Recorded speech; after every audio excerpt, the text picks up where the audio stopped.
Here's a question I want you to sit with for a moment. What if the food you believe is the safest, healthiest choice at breakfast is the precise reason your blood sugar is stubbornly elevated every morning? Not because you are failing, not because your body is beyond responding, but because the information you received was incomplete, and incomplete information causes quiet, daily harm that most people never trace back to its actual source. I am Dr. Naira Stein. I work with older adults managing type 2 diabetes and prediabetes, and the conversation I have most often, the one that produces the most immediate and measurable change, is the one about eggs. Because eggs sit at the intersection of two pieces of outdated advice that have been quietly working against people with diabetes for years. The first is that eggs are dangerous because of their cholesterol.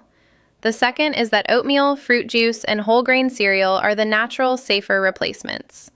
Both of those pieces of advice are incomplete at best and actively counterproductive in the context of blood sugar management. Today I want to explain why, with the science behind it, 2 patient stories that illustrate it clearly, and a precise, practical framework you can begin using tomorrow morning. Please bring this information to your own doctor, particularly if you are managing diabetes with medication. Nothing here replaces personal medical guidance, but the evidence behind it deserves to be part of that conversation. Why protein is the most underused tool in blood sugar management. Before eggs make sense in the context of diabetes, you need to understand something about how protein affects blood sugar, because this mechanism is the foundation of everything that follows. When you have diabetes, your body processes carbohydrates less efficiently than it should. The glucose from carbohydrate-containing foods enters the bloodstream, insulin is released to manage it, and the cells either respond well or, in the case of insulin resistance, respond sluggishly, leaving blood sugar elevated for longer than it should be. You already know this. What is less widely understood is that protein eaten alongside carbohydrates acts as a natural regulator of how quickly that carbohydrate glucose enters the bloodstream. When high-quality protein is present in the stomach during digestion, it slows the rate of gastric emptying, the speed at which food moves from the stomach into the small intestine where the carbohydrates are absorbed. The result is that glucose enters the bloodstream in a slower, more gradual flow rather than a sudden surge. Your pancreas receives a manageable signal instead of a spike. The post-meal blood sugar elevation is lower and shorter. The stress on the entire metabolic system is reduced. Eggs are one of the most concentrated and most complete sources of high-quality protein available in any kitchen. 2 whole eggs provide approximately 12 grams of protein, including all of the essential amino acids, the ones your body cannot synthesize on its own and must receive from food. The glycemic index of eggs is 0. They do not raise blood sugar independently by a single point, but when combined correctly with the rest of what you eat, they change how the entire meal affects your blood sugar. That is the mechanism. Hold it in mind as we continue. For decades, people with diabetes and cardiovascular risk were told to avoid egg yolks, or to avoid whole eggs entirely because of their cholesterol content. The reasoning seemed logical at the time. Dietary cholesterol raises blood cholesterol, and raised blood cholesterol increases cardiovascular risk. If you have diabetes, your cardiovascular risk is already elevated, so eliminating dietary cholesterol seemed prudent. The problem is that this reasoning does not reflect what the research accumulated over the past 20 years actually shows. For the majority of people, dietary cholesterol, the cholesterol you eat in food, has a modest and often negligible effect on blood cholesterol levels. Your liver produces cholesterol independently and adjusts that production in response to what you eat. The primary dietary drivers of problematic blood cholesterol are refined sugars and trans fats, not dietary cholesterol from whole foods. Multiple well-conducted studies have found that eating whole eggs can actually improve the cholesterol profile rather than worsening it, specifically by raising HDL cholesterol, the protective form associated with reduced cardiovascular risk, and by shifting LDL particles from the small, dense form associated with arterial damage to a larger, more buoyant form that is considerably less harmful. The practical consequence of the outdated advice has been significant. People eliminated eggs and replaced them with something, and what they typically replaced them with was not a better choice for blood sugar. It was bread, instant oatmeal, fruit, juice, boxed cereal, or other foods built primarily from rapidly absorbed carbohydrates. These foods contain little or no protein to slow glucose absorption.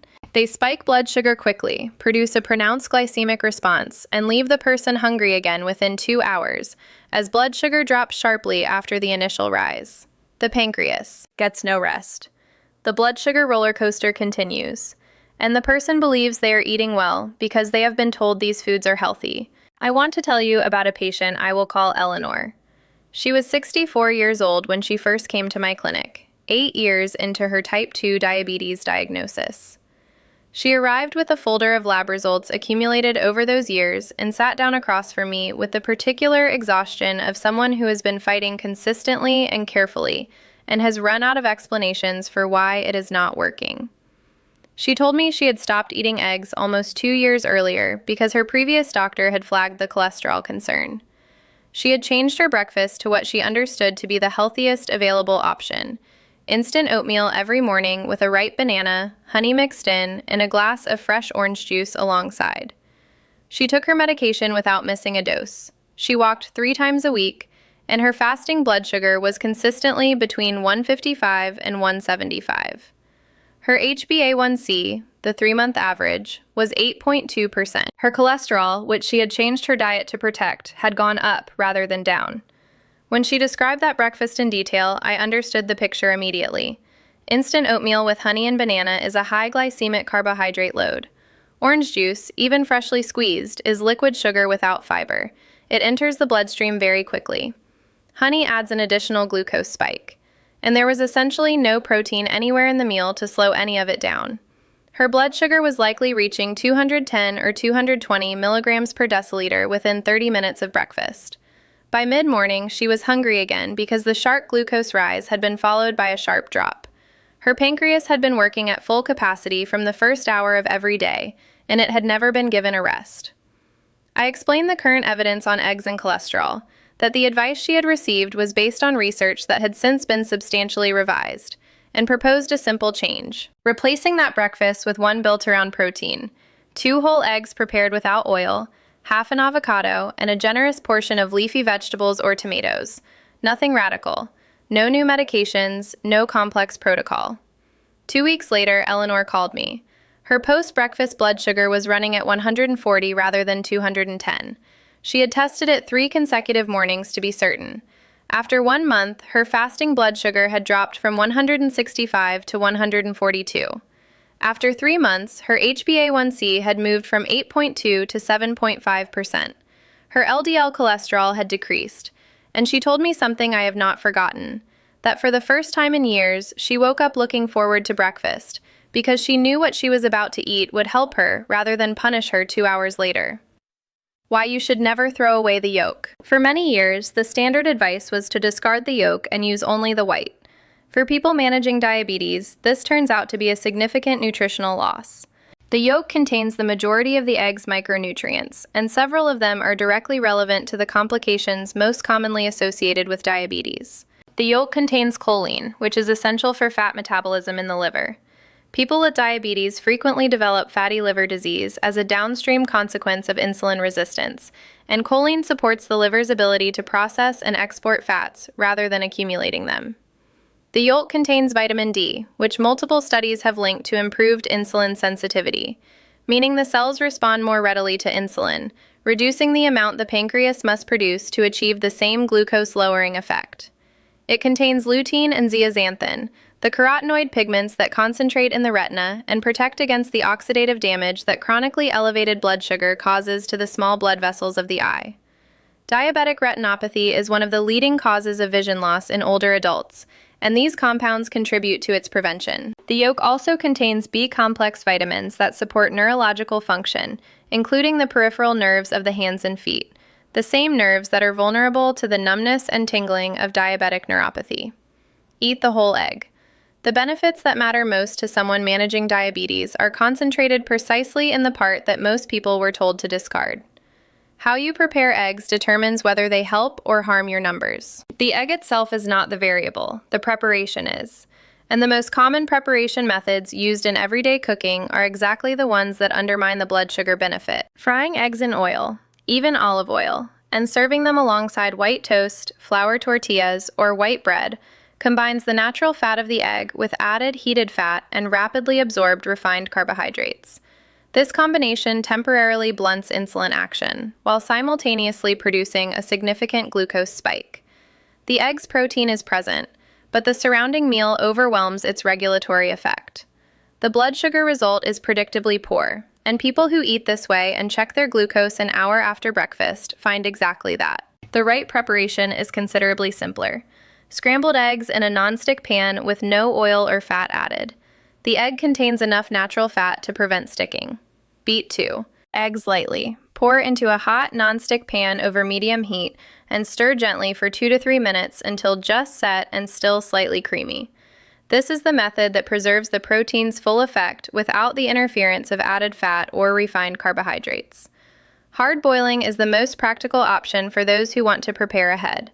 Place eggs in cold water, bring to a boil, and cook for 10 minutes for a firm yolk or 6 minutes for a softer center.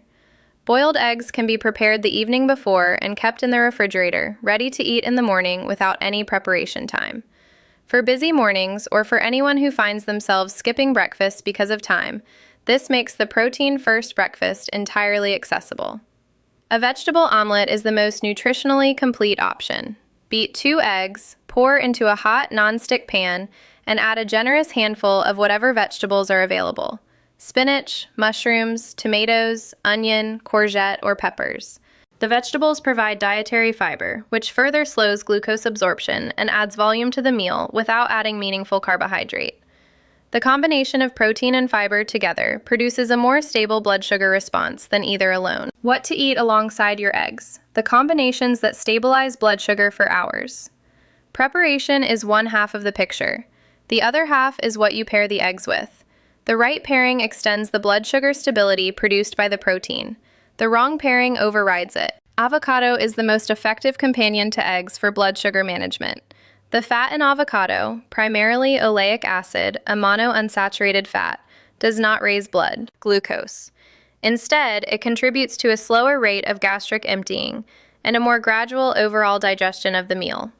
Half a ripe avocado alongside 2 eggs creates a breakfast that produces a flat, stable blood sugar response and sustains satiety for 4 to 5 hours in most people. Reaching lunchtime without the sharp mid-morning hunger and the blood sugar dip that drives poor food choices between meals is one of the most immediately noticeable changes people report.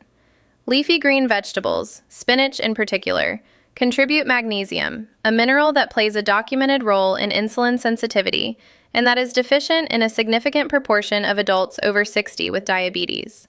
Tomatoes, peppers, and mushrooms add fiber and volume with negligible carbohydrate impact. Any combination of these alongside eggs produces a meal that is high in protein, high in fiber, moderate in healthy fat, and extremely low in glycemic load. If you feel you need something more substantial, a small slice of genuinely whole grain bread, one with visible seeds, a dense texture, and a short ingredient list, can be included. The critical detail is the order. Eat the eggs first, then the bread. If the bread arrives first, blood sugar begins rising before the protein is in place to moderate it. If the eggs arrive first, the protein is already slowing gastric emptying by the time the bread's carbohydrates enter the digestive system. The sequence changes the blood sugar outcome. For a mid-morning snack, if hunger arrives before lunch, a hard-boiled egg prepared the night before alongside a small handful of almonds or walnuts is a combination that raises blood sugar minimally and sustains satisfaction until the next meal. This snack option is particularly useful for people who find that their blood sugar drops sharply between breakfast and lunch and drives them toward less helpful choices. Gerald's story: 5 years of the right food prepared the wrong way. The second patient I want to tell you about illustrates the preparation point precisely. I will call him Gerald. He was 58 when he came to see me, quiet and businesslike, placing his lab results on the desk without commentary and waiting for me to speak first. His HbA1c was 8.6%. His fasting blood sugar averaged 178. He had been on metformin for 3 years. Gerald told me he ate eggs every morning. He had heard they were good for protein, and he was disciplined about including them. He fried 2 eggs in oil each day alongside refried beans and 3 corn tortillas. He believed he was eating a protein-forward breakfast. The issue was not the eggs, it was everything surrounding them. The oil used to fry the eggs added unnecessary fat that competes with insulin signaling. The refried beans, while a legitimate protein source, contained significantly more fat than whole beans. And 3 corn tortillas represented a substantial carbohydrate load that the protein alone could not adequately moderate. His blood sugar was spiking significantly at breakfast every day because the preparation and the pairing were undermining the protein that was genuinely present. I proposed one change at a time. The eggs would be boiled or scrambled without oil instead of fried. The refried beans would be replaced with plain whole beans. 2 tortillas would be removed, 1 retained, and fresh vegetables added to compensate for the lost volume. That was the only adjustment made in the first round. Nothing else changed. Same medication, same activity level. 3 weeks later, Gerald returned. For the first time since I had met him, he allowed a small, genuine smile. His morning blood sugar was running between 145 and 155. It had never previously dropped below 170. After 4 months, his HbA1c had moved to 7.8%. When his primary care physician asked what he had changed, Gerald's answer was characteristic of him in its simplicity. He told them he had changed how he prepared his eggs. Nothing else. The dinner benefit most people never hear about: lower fasting blood sugar the next morning. Most people think of eggs as a breakfast food, and breakfast is indeed the most strategically important meal for blood sugar management. The protein sets the tone for the entire day's glucose response. But eggs at dinner carry a benefit that consistently surprises people when I describe it. While you sleep, your liver is not inactive. It continues to release glucose into the bloodstream through a process called hepatic glucose production, releasing stored glucose to maintain blood sugar levels during the overnight fast. In people with diabetes or insulin resistance, this overnight release tends to be higher than in people without those conditions, contributing to fasting blood sugar readings that are elevated when you wake. When high-quality protein is the primary component of the evening meal, rather than rice, pasta, bread, or other refined carbohydrates, the liver's overnight glucose release tends to be more moderate and more controlled. Several studies and significant clinical observations suggest that this can translate into fasting blood sugar readings 15 to 20 points lower the following morning compared to a high-carbohydrate dinner. For someone whose morning fasting glucose is consistently elevated, a 2-egg vegetable omelet at dinner, without bread, represents a straightforward and often immediately measurable intervention. These 3 mistakes are extremely common, and each one specifically undermines the blood sugar benefit that eggs would otherwise provide. Understanding them takes a minute. Avoiding them permanently changes the outcome. The first is frying in oil, even olive oil. Olive oil is genuinely beneficial when used cold, on salads, drizzled over vegetables, used as a finishing oil. When heated to frying temperatures, it loses some of its beneficial properties and adds a fat load to the meal that is unnecessary, given that the egg already contains its own natural fat. More importantly, combining heated fat with the egg's fat raises the total fat content of the meal in a way that can temporarily impair insulin signaling. The solution is simple: non-stick pan, no oil, medium heat, gentle stirring. The second is pairing eggs with fresh orange juice. This is one of the most consistent findings in conversations with patients. They believe freshly squeezed juice is categorically different from commercial juice, and therefore appropriate for someone managing diabetes. In terms of blood sugar impact, they are nearly equivalent. Juice, regardless of its freshness, has had the fiber removed. What remains is concentrated fruit sugar that enters the bloodstream rapidly and produces a significant glycemic spike. A whole orange, eaten with its fiber intact, is a substantially different and more appropriate choice. The fiber slows the absorption of the fruit's natural sugar in ways that make the blood sugar response manageable. The third is adding processed cheese or cured meats. Ham, sausage, processed cheese slices, and similar accompaniments are high in sodium and contain preservatives and additives that serve no useful nutritional purpose for someone managing diabetes. If cheese is desired, a small amount of fresh cheese or plain cottage cheese is a better choice. If additional protein is needed, a few nuts or seeds alongside the eggs are a more useful addition than cured meats.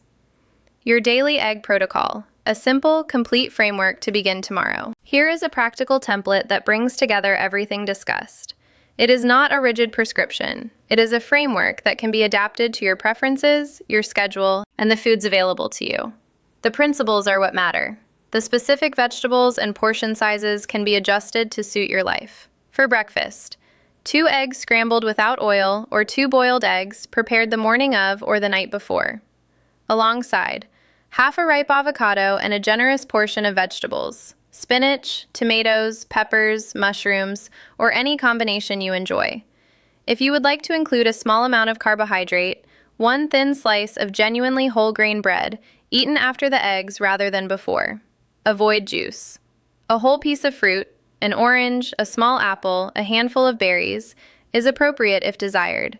Again, eaten after the protein rather than before or instead of it. For mid-morning if needed, 1 hard-boiled egg prepared the previous evening, alongside a small handful of almonds or walnuts. This combination barely moves blood sugar and sustains energy and satiety until lunch without producing the sharp hunger and cravings that a high-carbohydrate snack would generate.